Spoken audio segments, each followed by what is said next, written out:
beim Sex so unterschiedlich. Ja? Die Margit Sex prinzipiell nur mit versperrter Türe. Ja? Und ich stehe dann draußen, Gebete, lass mich rein. Das ist der kleine Unterschied. Das ist interessant, bei Shampoo zum Beispiel, ja, da hat eine Frau für eine Anwendung 12 verschiedene Shampoos. Und der Mann hat für 12 verschiedene Anwendungen ein Shampoo. Ja sicher, Haar, Gesicht, Arsch, Kühl, Auto, Garage. Weil,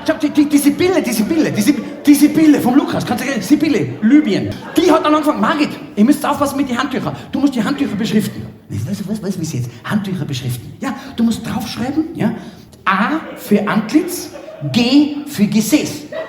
Jahre später sind wir draufgekommen, dass ich es falsch verstanden habe. Ich habe gemeint, G für Gesicht und A für den Arsch. Ja? Das war ein Drama. Das ist der kleine Unterschied.